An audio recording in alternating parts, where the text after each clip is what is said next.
The tickets are $1,950 each, my mother said, her voice light, as if she were discussing a lunch salad and not money. If you can't afford it, stay in Dallas. I nodded. No argument. No sigh. No asking why I'm always the one being measured by my wallet. 3 hours later, just 15 minutes into a nap after a 14-hour shift, my phone buzzed. Bank alert. My credit card had been charged nearly $8,000. First-class airfare. I scrolled down to see the passenger names: Barbara Monroe, Leonard Monroe, Ashley Monroe, Todd Monroe. No Rachel. No me. Welcome to Family Ashes. A channel for those who once believed family was a place to return to until they realized it was a one-sided contract called obligation. If you've spent your youth giving everything to people who say, you're the strong one, so you can handle a bit more, at what point do you realize you're just the one paying the bills? And if today is the day you stop, do you have the courage to reclaim yourself? If you've ever been taken advantage of in the name of unconditional love, leave a comment below. And don't forget to follow Family Ashes, where the truth is told through tears, but no longer through silence. I'm Rachel Monroe, 34 years old, living in Dallas, Texas. I work as a paramedic. Nobody chooses this job because it's easy or because the uniform looks nice. I work 60 to 70 hours a week on average, often through nights, holidays, and through that state of being where your body no longer distinguishes between tired, hungry, or numb. Each month, after rent, bills, and sending a chunk toward my lingering student loans, $18,000 hanging over me like a quiet noose, I'm left with just enough to live. Not extra. Not happiness. Just enough.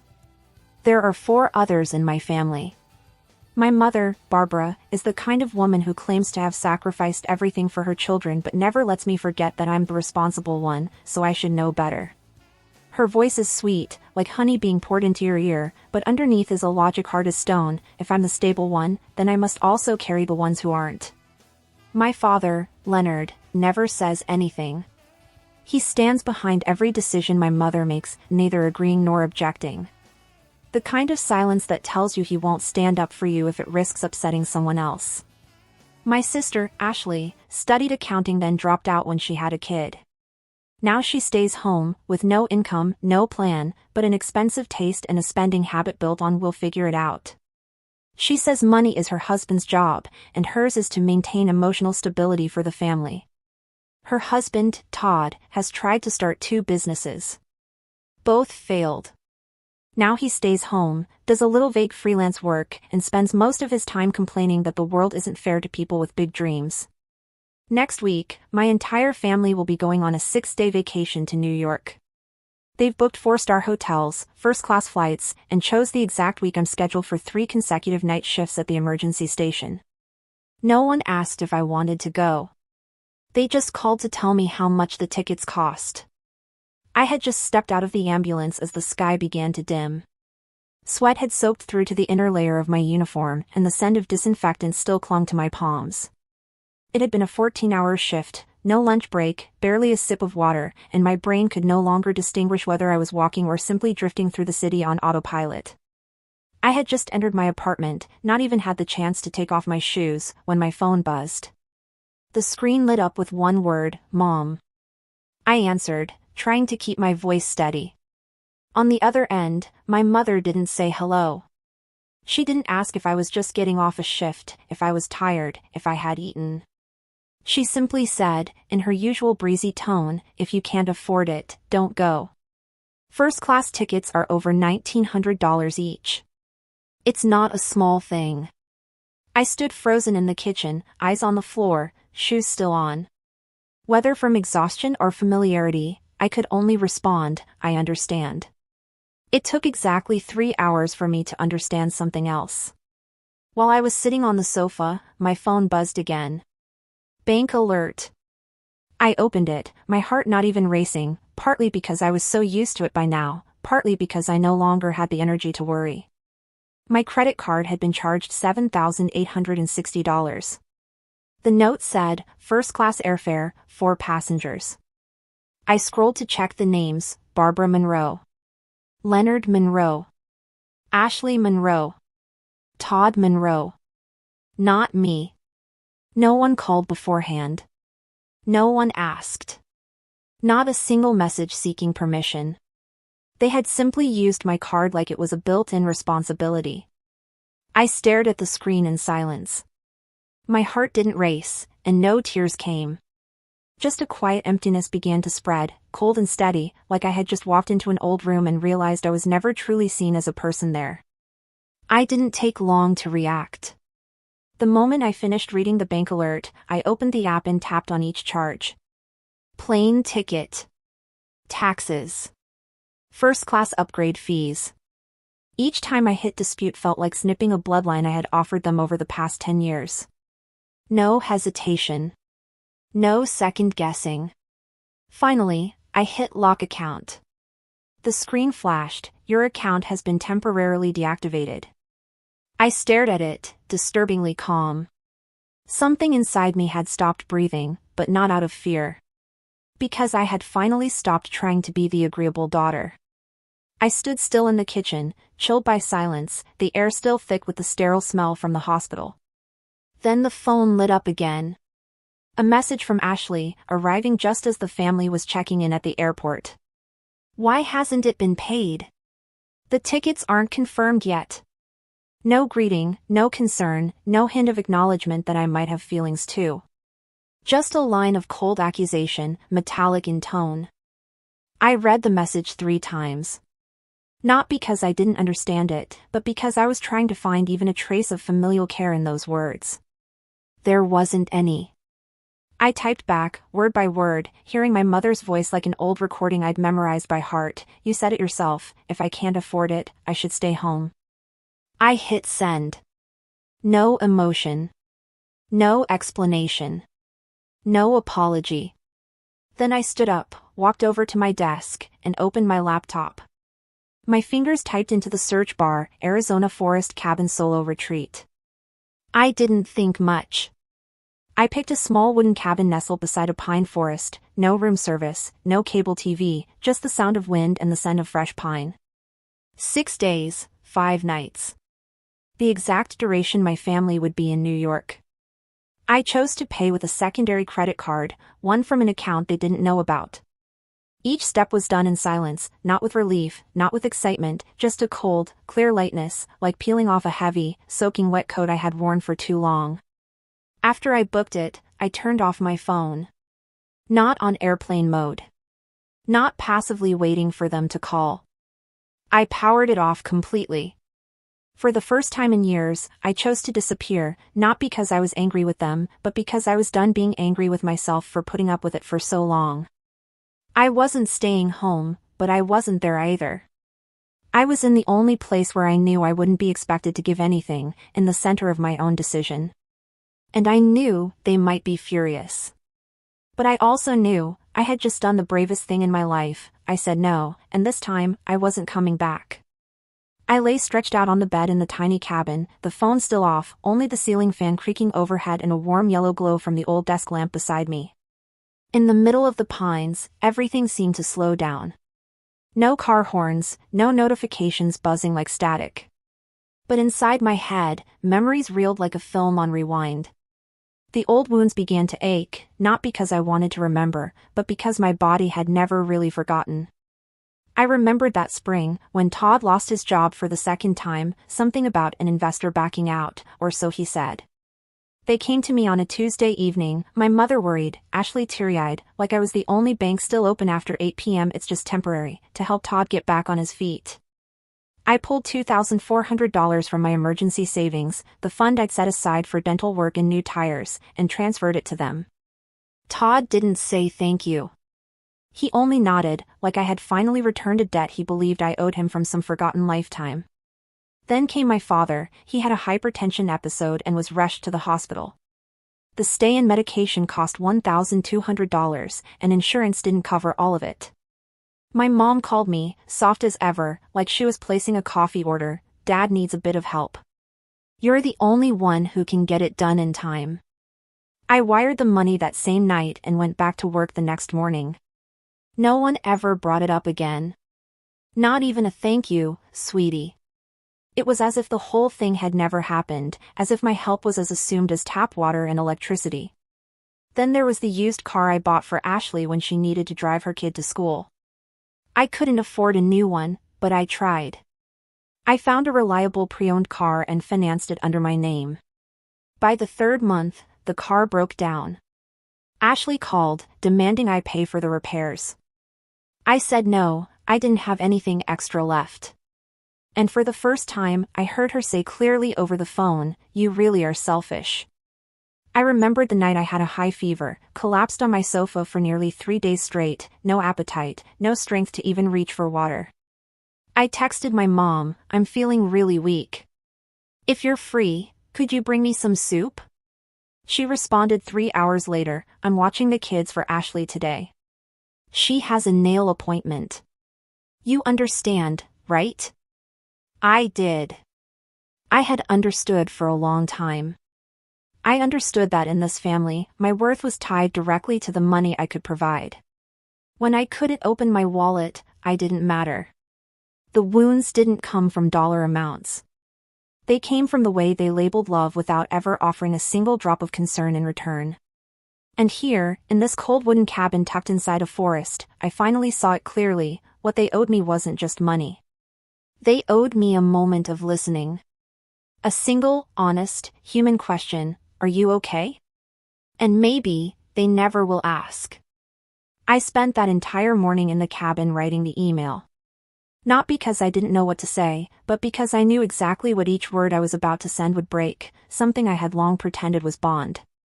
Every line in the attached spreadsheet was a slice, not made with a knife, but with years of cutting myself smaller to fit the definition of the good daughter. When I hit send, I didn't feel light, the way people often say they do. There was no instant sense of release. Just a steady heartbeat and a slight tremble in my hand. I stared at the screen, fully aware that I had just dismantled a system that had quietly governed my entire life, a system I had silently upheld, never asked to, but was always expected to. Not long after, my phone buzzed. Though on silent, the screen lit up.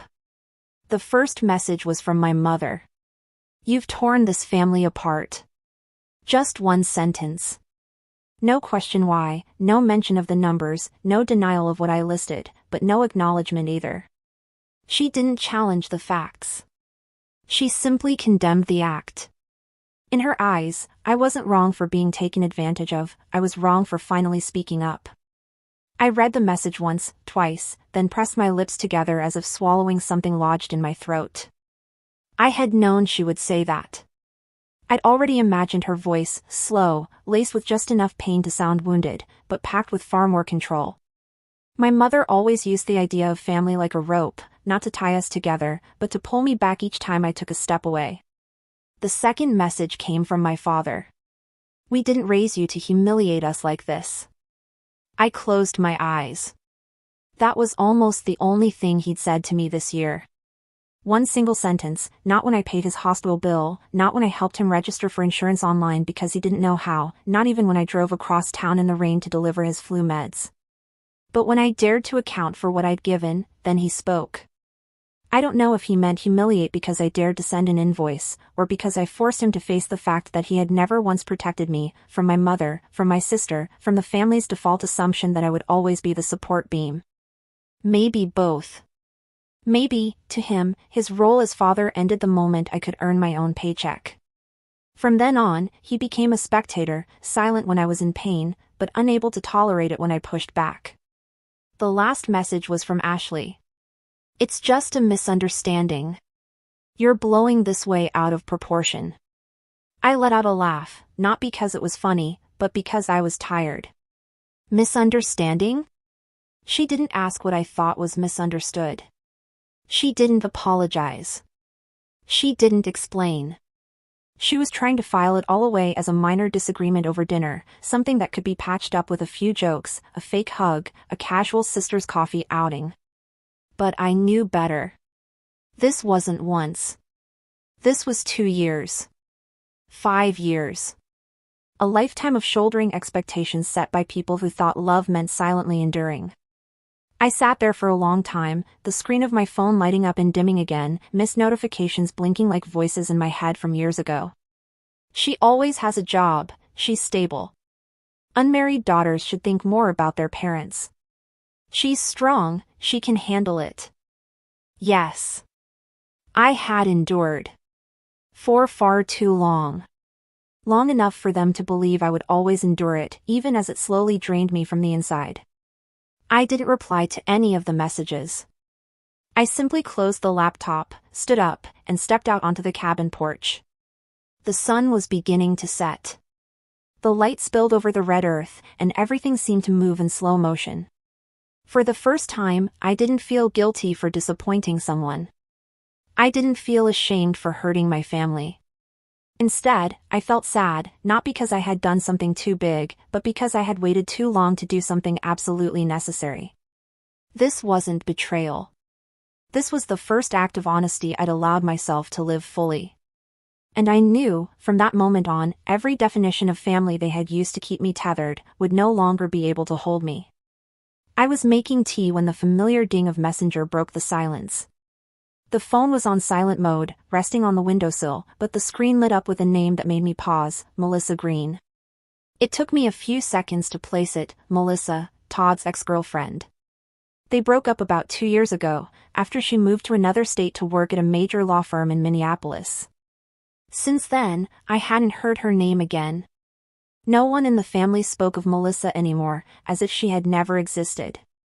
But now, here she was, messaging me, just as everything in my family was hanging in the air like a house without a foundation. I tapped the message, feeling something heavy settle in the middle of my chest. Hi Rachel. Sorry to reach out like this.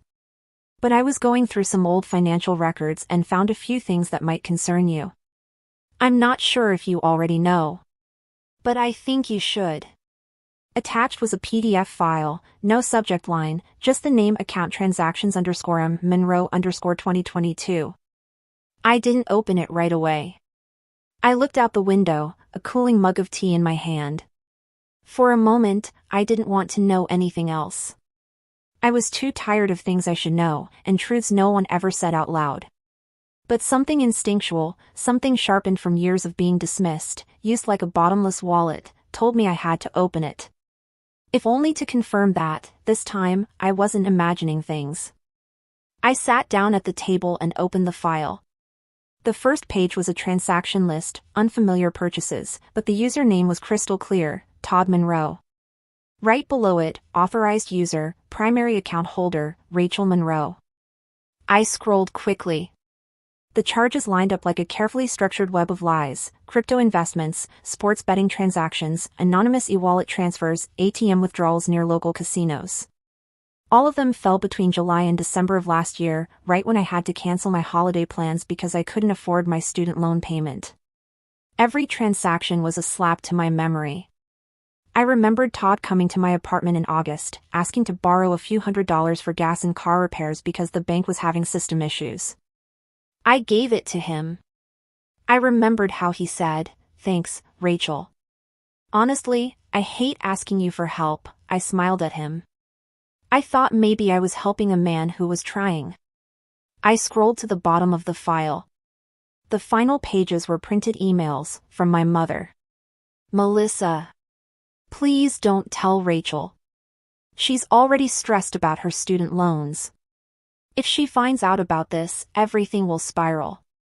Let us handle it. Right below that was an email from my father.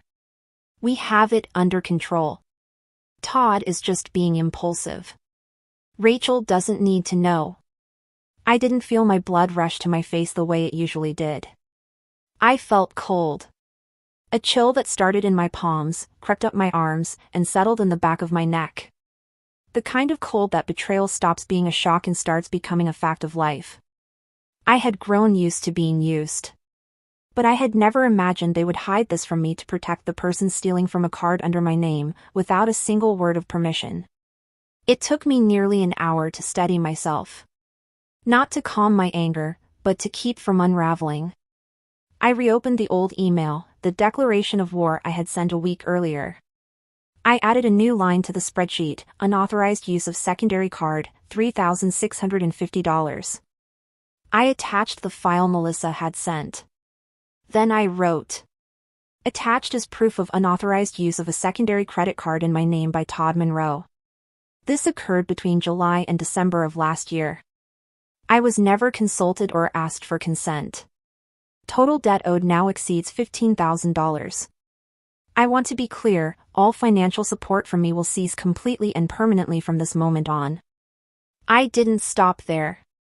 This time, I opened the CC field and typed in 2 more names. Martha Green, my aunt, my mother's sister, the only one in the family who once stood up for me during a family meeting last year, only to be brushed off with, "You don't understand the situation." And HR@willowtrustbank.com, the human resources department where my father worked as a financial supervisor. I didn't need to warn them there would be consequences. They knew. They had known all along. And they had chosen silence. I was no longer the child they could lull into silence with the word family. I was no longer the pillar they leaned on when the winds blew, only to call it shared burden. I was the one made responsible for every bill no one else wanted to sign, and today, I sign my name onto the truth, not to demand justice, but to walk away with clarity. I hit send. And as the email left my outbox, I knew. I had just shattered the silence they built from years of complicity. And this time, I wasn't going to apologize for it. I was folding a pile of freshly washed laundry when I heard a knock on the door. Not the kind of polite tap people use when visiting.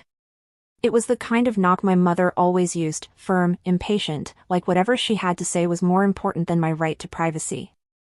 I knew it was her. Something in the rhythm of her knuckles always made me feel like I had done something wrong, even when all I was doing was living my life. I looked through the peephole. My mother and father were standing outside my apartment door. My mother wore a white blouse with a rounded collar, the kind she usually picked for serious family meetings or social gatherings. My father was dressed in a button-down shirt, tie, and polished leather shoes, like he'd just come from the office, or was on his way to a board meeting. They weren't holding flowers. No apology. Just cold faces and a thin folder in my mother's hand, probably documents they'd used to explain things. I opened the door. My mother didn't wait for me to invite her in, didn't ask how I was. She looked straight at me, eyes tense but her expression coated in that familiar softness, like a mother teaching her daughter a moral lesson. Her voice was low, deliberate, and lined with reproach masquerading as care. "This doesn't need to be such a big deal, sweetheart." I looked at her for a few seconds, saying nothing. I saw the creases around her mouth, not from age, but from years of using a gentle smile to control people. I took a deep breath. Part of me was still waiting for her to say the one thing I had never heard from her: "I'm sorry. We were wrong." But she didn't. My mother had never admitted fault, not to me, anyway. I lifted my head. Sunlight streamed through the window, casting a glow on her cheek. I kept my tone slow, not cold, but not soft either. If love only exists when I open my wallet, it's not love. That's dependence. And if this family only sees me as a daughter when I can pay the bills, then maybe it's time I stop being your daughter. My father stepped forward, face flushed. He was usually quiet, but when he did speak, it was always as if he were delivering the voice of the entire family. "You're turning your back on us, Rachel." His voice was firm, not loud, but heavy enough to thicken the air like a thunderstorm hanging just before it breaks. I looked at him, the man who sat silently when I paid his hospital bills. The man who never once asked if I was managing, who simply nodded whenever my mother said, "She can handle it." I stood up straight, heart beating as steady as a ticking clock in a quiet kitchen. Not fast, not shaky, not out of rhythm. I replied, "No. I'm not turning my back on this family. I'm just done letting people step on me and call it love." I said each word like it had been pulled from the very center of my chest. Not out of bitterness, not out of anger, just the truth.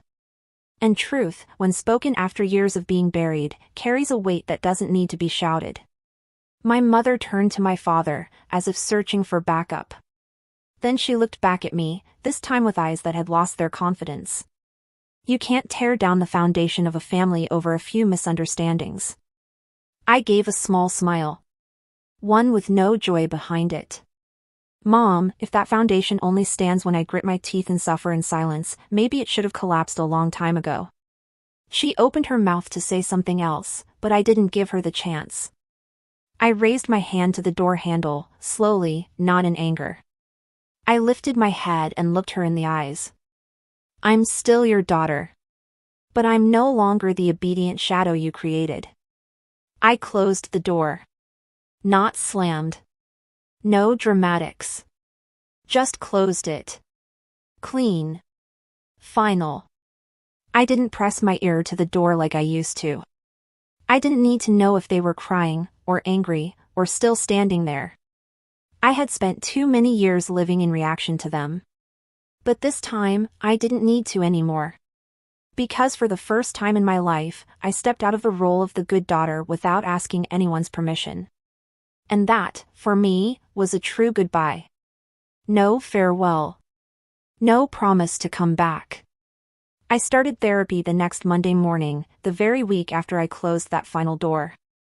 The therapist's office was about 3 blocks from my apartment, on the second floor of an old building with thick glass windows and the scent of aged wood. I sat on a gray upholstered chair in the waiting room, holding the intake form. When I reached the line asking, reason for seeking therapy, I hesitated. I didn't know what to write. Because I'm tired? Because I've been silent too long? I wrote one short sentence. I want to learn how to live without feeling like I owe everyone something. That was all. The first few sessions brought no tears. I didn't cry. I told my story. Told it evenly, as though I were narrating someone else's life. But the more I told it, the more I began to hear my own voice, the voice I had lost somewhere between all the apologies, the money requests, and the looks that told me I didn't have the right to be tired. I changed jobs too. No more 14-hour shifts. No more eating dinner at 3 a.m. in the hospital supply closet. I took a part-time position in a lighter recovery unit. Less pay, more consistency. I stopped waking up in the middle of the night to emergency calls. I started learning how to sleep through the night, something I thought only other people got to do. During my final shift before transferring jobs, I met Ben. He was an anesthesiology tech, quiet, soft-spoken, and above all, he listened. Not the nodding kind. Not the let me tell you about my own version kind. He simply sat there, made eye contact, and was fully present. We had lunch together in the hospital cafeteria, cold takeout, weak iced tea, and a conversation with no agenda. For the first time in years, I didn't feel like I had to prove anything. I was just me, and that was enough. A month passed in a strange kind of stillness. No angry emails. No midnight calls. I hadn't received any apology from my family. But one Saturday morning, when I checked the mailbox outside my apartment, I found a cream-colored envelope, no return address, no postmark. Inside was a check, $7,870. No note. No message. No handwriting. Just a number, like the way they always used money to replace words, to replace affection, to replace the truth. I sat with that check for nearly an hour. Not angry. Not overjoyed. Just quiet. They hadn't sent an apology, because in their minds, they probably still believed I was the one at fault for breaking the emotional ecosystem they had built. I give, they take, and we all call it love. I didn't throw the check away. I didn't cash it either. A week later, I delivered it to a scholarship fund for single women studying to become nurses, women like me, just younger, softer, who maybe still believe that if they try just a little harder, love will come. I hoped that money would help someone avoid bleeding themselves dry just to keep others from walking away. For the first time in my life, I did something big without asking anyone's permission. And I knew that morning was the first time I truly lived. Not because I had earned my freedom, but because I chose it myself, with hands that no longer trembled.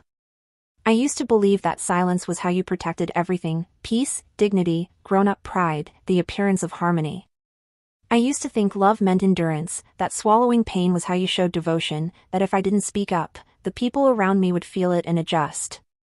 But they didn't. They adapted, to me paying without being asked. To me stepping back without complaint. To me patching up my own life while they praised our stability. And through all those years, I called my silence love. Until I realized, silence is not love. Silence is complicity. It's how I enabled an imbalance that quietly devoured me from within. It's the unspoken agreement that made them believe I never tired, never hurt, never needed anything but duty. Now, I am no longer someone they can assume. I'm no longer the dependable one. I'm a 34-year-old woman still learning how to protect her boundaries, still making mistakes, still soft on rainy nights, but I've learned that stepping back isn't failure. And saying no doesn't mean I lack love. It means I love in the right way, to the right people, and this time, that includes me. I'm not waiting for them to understand. I'm not holding out for an apology. I don't need them to admit I was right. Because I no longer live to prove anything. I live to breathe. To step out of the shadow of kindness taken for granted. And to walk into a life where love isn't something I have to purchase with other people's bills. It took me nearly 30 years to understand this. If family only exists when you're the one sacrificing, it's not love, it's control. You can forgive. But forgiveness doesn't mean returning to the ground others walk on. What about you? Have you ever stayed silent to keep the peace, only to realize that silence was killing you piece by piece? Have you ever carried your entire family on your back, only to be the one person never allowed to be tired? If the answer is yes, leave a comment. Share the moment you chose to stand up, even if it was with the smallest no. Because someone out there might need your story to step out of their own quiet suffering. And don't forget to follow Family Ashes, where we don't sugarcoat family, but accept that real love begins with truth. Even if it hurts. Even if it's late. But it's real. And it's enough.